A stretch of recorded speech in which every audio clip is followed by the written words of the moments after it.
பெறக்கூடிய அத்தனை பேருக்குடைய பாராட்டுக்களை முதல்ல தெரிவிச்சுக்க விரும்புகிறேன்.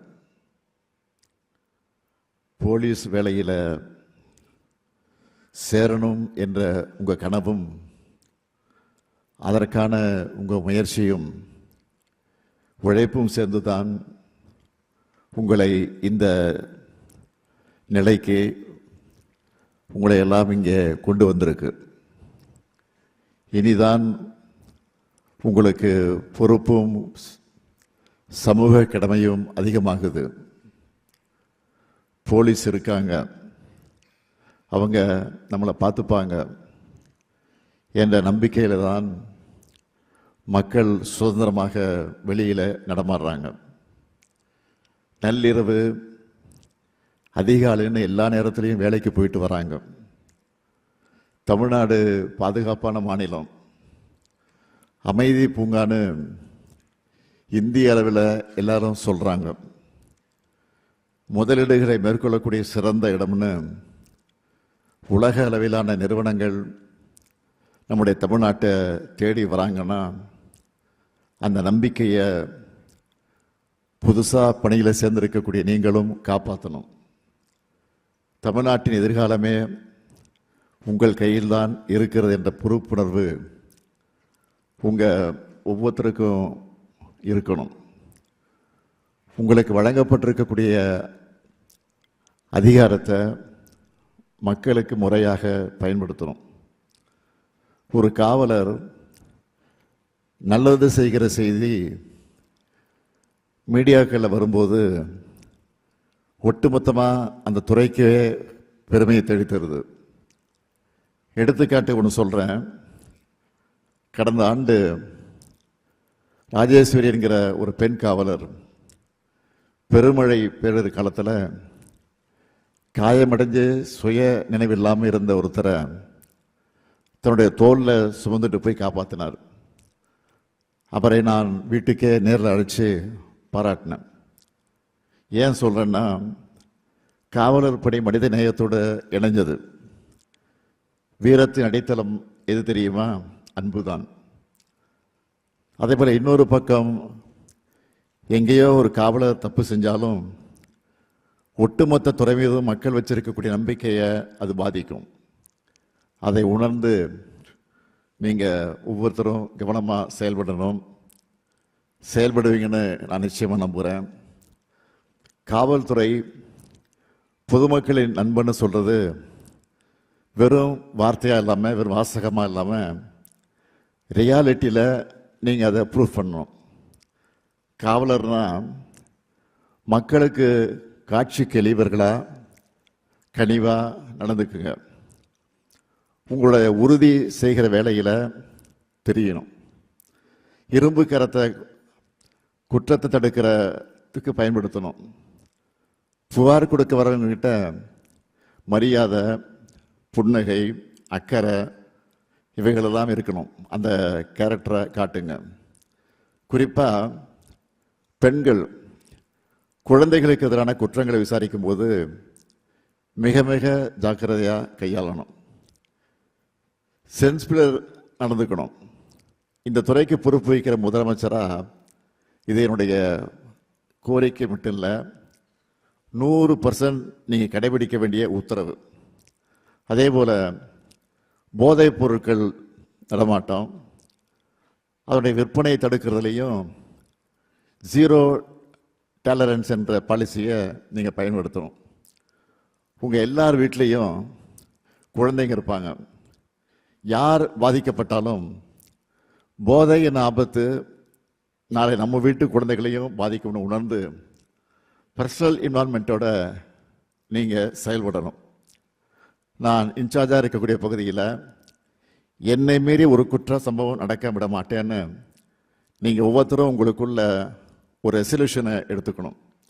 என்னடா வந்ததுலேருந்து மக்கள் நலனுக்காக மட்டும் சொல்கிறாரு, நம்ம நலனுக்கு எதுவும் இல்லைன்னு நீங்கள் நினைக்கிறது எனக்கு தெரியுது. மக்களை காக்கிற உங்களுக்காக ஏராளமான திட்டங்களை செயல்படுத்திக்கிட்டு இருக்கோம். அதில் சிலவற்றை மட்டும் நான் குறிப்பிட்டு சொல்லணும்னா, மக்கள் எல்லோரும் மகிழ்ச்சியாக இருக்க காரணமான காவலர்களாக நீங்கள் உங்கள் ஃபேமிலியோட டைம் ஸ்பெண்ட் பண்ணணும்னு வாரம் ஒரு நாள் ஓய்வு வழங்கப்படுது. காவலர்களுக்கு வழங்கப்படும் காப்பீட்டுத் தொகை 2 மடங்காக வழங்கப்பட்டு வருது. காவலர்களுக்கு மட்டும் இல்லாமல் அவங்களுடைய வாழ்க்கையை துணைக்கும் மெடிக்கல் செக்கப் பண்ணுறோம். பெண்களுக்கான சிறப்பு மருத்துவ பரிசோதனையும் இதில் அடங்கும். +2 அதில் அதிக மதிப்பெண் எடுக்கக்கூடிய நம்ம டிபார்ட்மெண்ட்டில் வேலை பார்க்குறவங்களோட குழந்தைகளுக்கு மேற்படிப்புகளுக்காக கல்வி உதவித்தொகையாக தலா 30,000 ரூபாய் வழங்கப்பட்டு வருது. உங்கள் நலனுக்காக பல்வேறு மாவட்டங்களில் காவலர் நல அங்காடிகள் திறக்கப்பட்டிருக்கு. சமீபத்தில் கூட தென்காசி, ராணிப்பேட்டை, செங்கற்பட்டு, மயிலாடுதுறை ஆகிய புதிய மாவட்டங்களில் திறந்து வச்சிருக்கிறோம். இரவு ரோந்து பணிகளுக்கு போகக்கூடியவங்களுக்கு சிறப்பு படி வழங்கப்பட்டு வருது. பெண் காவலர்களுக்கான ஒர்க் லைஃப் பேலன்ஸ் குறித்த ஆனந்தம் பயிற்சி திட்டம் செயல்படுத்தப்பட்டு வருது. காவலர், தலைமை காவலர், உதவி ஆய்வாளர், ஆய்வாளர் மற்றும் துணை கண்காணிப்பாளர் ஆகியோருக்கு வழங்கப்பட்ட குடிமனை வீடுகளின் அளவு விகிதாச்சாரப்படி உயர்த்தி வழங்கப்பட்டு வருது. இன்னும் சில டேட்டாக்களை சொல்கிறேன். எஸ்எஸ்எல்சி +2ல் டாப் 10ல் வந்த நம்ம காவலர்களின் குழந்தைகள் 2493 பேருக்கு நம்ம ஆட்சியில் 1,33,00,000 ரூபாய் பரிசு தொகை வழங்கப்பட்டிருக்கு. நம்ம அரசு பொறுப்பேற்றதிலிருந்து 66 துணை கண்காணிப்பாளர்களும் 1065 காவல் உதவி ஆய்வாளர்களும் 16,199 2ஆம் நிலை காவலர்கள்னு மொத்தம் 17,330 நபர்கள் தமிழ்நாடு காவல்துறைக்கு தேர்வு செய்யப்பட்டு பணியில் அமர்த்தப்பட்டிருக்காங்க. மேலும்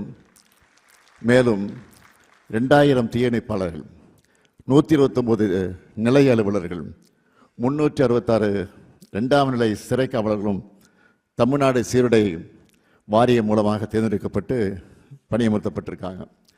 காவல்துறையில் பணிபுரிஞ்சு மறைந்தவங்களோட வாரிசுகள் 1532 பேருக்கு கருணை அடிப்படையில் பணி நியமன ஆணைகள் வழங்கியிருக்கிறோம். தொடர்ந்து உங்களோட நலனுக்காகவும் உங்கள் குடும்பத்தோட மகிழ்ச்சிக்காகவும் நம்ம அரசில் தேவையானவற்றை செஞ்சு தருவோம். இரவு பகல் பார்க்காம பண்டிகை நாட்கள்லையும் வார இறுதி நாட்களையும் கூட நீங்கள் பொறுப்பாக டியூட்டி பார்க்கிற நம்பிக்கையில் தான் முதலமைச்சரான நான் தொடங்கி மாநிலத்தின் கடைகோடியில் வசிக்கிற சிட்டிசன் வர எல்லாரும் எங்கள் பணிகளை மேற்கொள்ளக்கூடிய சூழ்நிலை ஏற்படுது. அதனால் இந்த துறையோட முக்கியத்துவம் என்ன, உங்கள் வேலையோட பொறுப்பு என்ன, உங்கள் காக்கி உடையோட மரியாதை என்னன்னு முழுமையாக உள்வாங்கி மக்களுக்கு சேவையாற்றணும். மாநிலத்தின் அமைதியை தொடர்ந்து காப்பாற்றணும். சட்டம் ஒழுங்கை சமரசம் இல்லாமல் நிலைநாட்டணும்னு கேட்டுக்கொள்வதோடு நிறைவாக உங்களுக்கு ஒரு பர்சனல் அட்வைஸ் சொல்ல விரும்புகிறேன். போலீஸ் வேலையில் இருக்கக்கூடிய நீங்கள் தொடர்ந்து உங்கள் உடலை உறுதியாக வச்சுக்கணும். ஃபிட்னஸ் ரொம்ப முக்கியம். அதுக்கேற்ற உடற்பயிற்சிகளை தொடர்ந்து பண்ணுங்க. அது மட்டுமல்ல, ஏதாவது ஒரு ஸ்போர்ட்ஸில் பங்கெடுத்து விளையாடுங்க. பணி நியமன ஆணைகளை பெற்றுள்ள உங்களுக்கு மீண்டும் என்னுடைய வாழ்த்துக்களை சொல்லி விடைபெறுகிறேன். நன்றி, வணக்கம். பிளே ஸ்டோர் மற்றும் ஆப் ஸ்டோரில் இருந்து பாலிமர் செயலியை QR கோடு மூலம் பதிவிறக்கம் செய்யுங்கள். செய்திகளை உடனுக்குடன் பெறுங்கள்.